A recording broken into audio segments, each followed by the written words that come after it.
salamat sa mapagpalayang pagmamahal. Welcome to our 365 Daily Devotion. Ako po si Alexander Gomez from Batch 3. At ang topic po na tatalakayin natin ngayon ay Define Your God-Given Goals. Ngayon po ang ating pag-aaralan ay tungkol sa Ephesians chapter 2 verse 10 at buksan po natin ang ating puso't isip sa magandang salita ng Diyos. Sinasabi dito na, for we are His workmanship, created in Christ Jesus for good works, which God prepared beforehand, that we should walk in them. Or sa Tagalog, sapagkat tayo kanyang pinakamahusay na gawa na nilalang kay Kristo Jesus para sa mabubuting gawa na inihanda ng Diyos ng una pa upang siya natin nakaharap. Sinasabi sa verse na tayo raw ang pinakamainam o workmanship ng Panginoon. Ibig sabihin tayo ang masterpiece ng Lord at sa lahat ng kanyang ginawa, tayo ang the best. Nilalang niya tayo ayon kay Jesus. Pawakis natin ang Panginoon at tayo rin ang may kakayahang mag-isip. Teaching number 1, purpose. We are God's workmanship.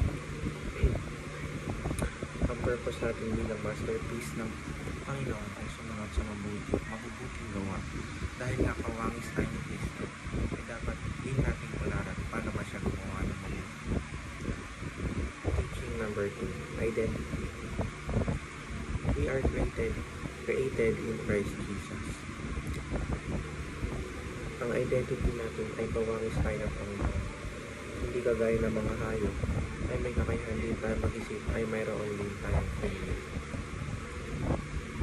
Teaching number 3, contribution. We have good works to accomplish.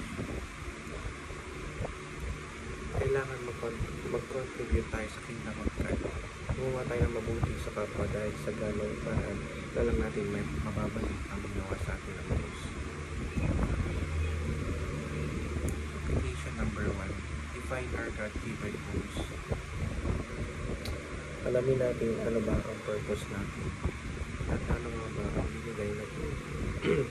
Ano ba ang binigay na goal ng Diyos sa buhay natin at gawin natin yun bilang pagpupuri sa Kanya. Application number 2, define who we are in Christ. Alamin din natin kung ano ba tayo sa Diyos. Anong klaseng tao ba tayo at paano ba natin ipapalaganap pa ang kaharian niya. Application number